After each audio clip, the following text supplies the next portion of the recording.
బట్ట కాల్చి మీద పడేసింది అమ్మాయి మీద. ఆ విధంగా మరి ఈ అమ్మాయి మీద చేసింది. ఇక వీళ్ళు సైబరాబాద్ పోలీసులు నాకు వస్తున్న సమాచారం మేరకు ఒక క్రైమ్ రిజిస్టర్ చేసిండ్రు. ఏం సెక్షన్ల కింద రిజిస్టర్ చేసిండ్రంటే 684/2026 అనే క్రైమ్ నెంబర్తోని పేట్ బషీరాబాద్లో ఒక కేసు రిజిస్టర్ చేసినట్టుగా మాకు సమాచారం వస్తున్నది. సో నేను చెప్పింది తప్పైతే సైబరాబాద్ కమిషనర్ గారు నన్ను కరెక్ట్ చేయొచ్చు. సో అందులో ఏమేమి సెక్షన్లు పెట్టిండంటాయా? BNS section 74, BNS section 75, sexual harassment of child section 11 and section 12 of POCSO act.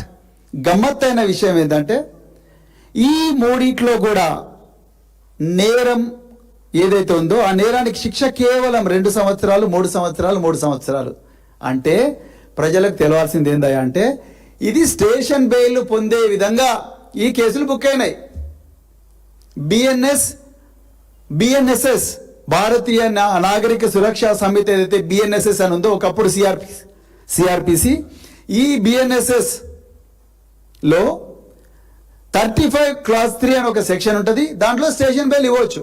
ఆ విధంగా మన పుత్రరత్నం చిరంజీవి బండి సాయి భగీరథ్కు, బాబు నువ్వు చిన్న తప్పే చేసినావు, ఇగో నీకు స్టేషన్ బెయిల్ ఇవ్వచ్చు. సెక్షన్ 74 2 సంవత్సరాలే, సెక్షన్ 75 3 సంవత్సరాలే, పాక్సోలో కేవలం 3 సంవత్సరాలే ఉంది కాబట్టి నీకు స్టేషన్ బెయిల్ ఇచ్చి పంపిస్తావు, నీ పని నువ్వు చేసుకో, ఇంకా నువ్వు ఎంతమంది అమ్మాయిలన్నా నాశనం చేయి, ఇగో ఇట్లనే ఉంటుంది అని చెప్పి దుండిగల్లో ఎట్లయితే ఆనాడు ఆ పిల్లగాన్ని కొడితే ఘోరంగా బండి సంజయ్ వెనకేసుకొని వచ్చిండారు. చిన్నపిల్లలు కొట్లాడుకుంటారు భయ, ఏమున్నది, పిల్లలు మజాక్లో కొట్లాడుకుంటారు అని చెప్పి వెనకేసుకొచ్చినావు కదా, అట్లా వెనకేసుకొచ్చినందుకే సంజయ్ గారు ఇలా అమ్మాయిల జీవితాన్ని నాశనం చేసిండు. ఎంతమందిని చేసిండో ఇది ఓన్లీ తెలుస్తున్నది. ఒక కేంద్ర హోంశాఖ సహాయ మంత్రి మీద ఒక అమ్మాయి, చిన్న అమ్మాయి, మైనర్ బాలిక తల్లిని తీసుకొని వచ్చి పోలీస్ స్టేషన్లో 8 గంటలు కూర్చున్నదంటేనే మీ బేటీ బచావో అనే క్యాంపెయిన్ ఏదైతే ఉన్నదో ఆ క్యాంపెయిన్ ఎంత శుష్కమైనదో, ఎంత మోసపూరితమైనదో ఇప్పుడు క్లియర్గా అర్థమవుతున్నది. రేపు నరేంద్ర మోడీ గారు దీని మీద సమాధానం చెప్పాలి. లేకపోతే బండి సంజయ్ తన ప్రారంభ ఉపన్యాసంలో ఈ విషయాలన్నీ తెలంగాణ ప్రజలకు చెప్పాలి. రేపు ఆయన వేదిక మీద కూర్చుంటే నరేంద్ర మోడీ గారు ఈయన చాలా మంచోడు, వాళ్ళ కొడుకును కూడా కూర్చోబెట్టుకుంటే గో మా పార్టీలో ఇసువంటోళ్ళే ఉంటారు అందరూ అని అనుకుంటే ఇవన్నీ కూడా దయచేసి మీరు రేపు ఎక్కడ మీటింగ్ పెడతారో అక్కడ చెప్పాలి. చెయ్యని నేరానికి మా సోషల్ మీడియా కోఆర్డినేటర్ మన్నె క్రిషాంక్ను 20 రోజులు జైల్లో పెట్టిండ్రు, 35 కేసులు పెట్టిండ్రు. నిర్మల్ పోలీసులను అడుగుతున్నా, మీరు నిజంగా దిలీప్ కొనతం అదేవిధంగా మన్నె క్రిషాంక్ మీద కేసులు పెట్టిండ్రు కదా, ఈ కేసులో మీకు ఒక కంప్లైంట్ వచ్చింది కదా, ఎందుకు దాన్ని ఇన్వెస్టిగేట్ చేయలేదు? ఎవరెవరు దీన్ని అనుకున్నారని ఇన్వెస్టిగేట్ చేసిండ్రా? ఇప్పుడు ఈ అమ్మాయి నిజంగా ఎక్స్ట్రాక్షనిస్ట్ అయితే చేసిండ్రా? అసలు ఇది ఫేక్ కేసా లేకపోతే రియల్ కేసా చూసిండ్రా? బండి సంజయ్ చెప్పంగానే కేసులు పెట్టుడేనా? రేవంత్ రెడ్డి చెప్పంగానే కేసులు పెట్టుడేనా? రేవంత్ రెడ్డి ఫోన్ చేస్తాడు, ఎందుకంటే ఆయన హోంశాఖ మంత్రి, ఫోన్ చేస్తాడు, అయిపోయింది. 74, 75 సెక్షన్ 11 3 సంవత్సరాలు బారాకూన్ మాఫ్. 1 గంటలో ఆ పిల్లగాడు బయటకు వస్తాడు, మళ్ళా జనాల్ని నాశనం చేస్తాడు, అమ్మాయిల్ని నాశనం చేస్తాడు. దీనికి రాయబారాలు. ఈయన ఎంత తురుంకానయ్య అంటే ఈ అబ్బాయి ఆ అమ్మాయి వాళ్ళ అమ్మతో కూడా చాటింగ్ చేస్తాడు, చేసి ఆంటీ ఏదో కంప్లీట్ చేసేసుకోండి ఇక ఇట్లాంటివి నడుస్తూనే ఉంటాయి అన్నమాట అన్నాడని మరి ఇలా మాకు సమాచారం వస్తూ ఉన్నది. ఇంత దారుణమైన పరిస్థితి ఉంటే మరి ఏ విధంగా తెలంగాణ పోలీస్ యంత్రాంగం మిన్నకుంటా ఉన్నది ఇవాళ మాకు అర్థం కావడం లేదు. నిజానికి రేవంత్ రెడ్డి గారు మీరు తుఫైల్ కేసుల మీద సిట్లేసిండ్రు, ఎందుకు పనికిరాని కేసులు, అసలు నేరం కాని వాటిని నేరం అని చెప్పి రాత్రి 2 గంటలకు అసెంబ్లీ సాక్షిగా 1 కోటి మంది రైతులకు నీళ్ళిచ్చిన కాళేశ్వరం ప్రాజెక్టు, 70 లక్షల మంది రైతులకు నీళ్ళిచ్చిన కాళేశ్వరం ప్రాజెక్ట్ మీద సిబిఐ అన్నారు, ఎలక్ట్రిసిటీ దాని మీద సిబిఐ అన్నారు. కానీ దీని మీద సిబిఐని ఎందుకు అంటలేరు మీరు?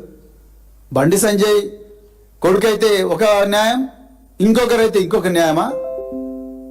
ఇలా మీరు చెప్పాలి, దీని మీద సిబిఐ వేయాలి. నిజానికి ఇలా తెలంగాణ ప్రజలు గుర్తుపెట్టుకోవాలి, ఇదే బీజేపీ ఎమ్మెల్యే అయిన మరి సేన్ గారు అంటే ఉత్తరప్రదేశ్లో ఉన్నావు, 2017లో బీజేపీ ఎమ్మెల్యేన ఉన్నావు. ఒక అమ్మాయి 17 సంవత్సరాలున్న అమ్మాయి ఉద్యోగం కోసం ఆయన క్యాంప్ ఆఫీస్కి పోతే, అరే ఈ అమ్మాయి చాలా అందంగా ఉన్నదని చెప్పి ఆ అమ్మాయిని ఆయన అనుచరులందరూ కిడ్నాప్ చేసి ఒక ఫామ్ హౌస్కి తీసుకుపోయి ఘోరంగా అత్యాచారం చేస్తారు ఆ అమ్మాయిని 2017లో. 2018లో అక్కడ పోలీసులు మాకు న్యాయం చేయడం లేదు అని చెప్పి తండ్రి మళ్ళీ పోరాటం చేస్తే ఇదే బీజేపీ ఎమ్మెల్యేకి వ్యతిరేకంగా ఆ తండ్రిని విపరీతంగా కొడతారు. కొడితే తండ్రి పోలీస్ కస్టడీలో చనిపోతాడు. ఇంకా తర్వాత ప్రజలందరూ కూడా బాగా పోరాటం చేస్తే అప్పుడు ఒత్తిడికి లోనై ఇప్పుడు బీజేపీ ప్రభుత్వం సిబిఐ ఎంక్వైరీకి ఆర్డర్ చేస్తుంది. సిబిఐ నిజంగా ఈ అమ్మాయి మీద అత్యాచారం జరిగింది, ఈమె తండ్రిని కూడా కావాలనే చంపినారు, ఎందుకంటే అతను కీలకమైన సాక్షి కనుక అని చెప్పి మరి చేస్తే అతనికి దాదాపుగా 20 సంవత్సరాల శిక్ష పడుతుంది. ఎంత ఘోరం అంటే న్యాయ వ్యవస్థ, న్యాయమూర్తులారా ఒకసారి ఆలోచించండి. మీరు ఎవరి పక్షపాతులు? పేద వర్గాల పక్షపాతులా, ధనవంతుల పక్షపాతులా? న్యాయ వ్యవస్థ అతన్ని హైకోర్టు ఇతని శిక్షను సస్పెండ్ చేస్తారు. ఈ దేశంలో న్యాయం ఇంకా బతికే ఉంది కాబట్టి సుప్రీంకోర్టులో ఆ హైకోర్టు ఆర్డర్ను కొట్టేస్తారు. నేను అంటున్నా, రేపు ఈ బండి సాయి భగీరథ్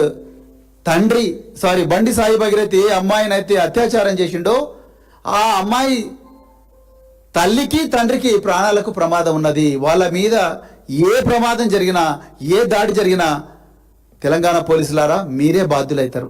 ఎందుకంటే బండి సంజయ్ దేనికైనా తెగిస్తాడు. మొన్ననే మీరు చూసిండ్రు కరీంనగర్ బీఆర్ఎస్ క్యాంప్ ఆఫీస్ మీద గంజాయి మత్తులో 30 మందిని పంపిస్తే పాడి కౌశిక్ రెడ్డి చేసిన తప్పేంటి? కేటీఆర్ గారు లా అండ్ ఆర్డర్ మీద మాట్లాడితే బండి సంజయ్కి ఏం నొప్పి?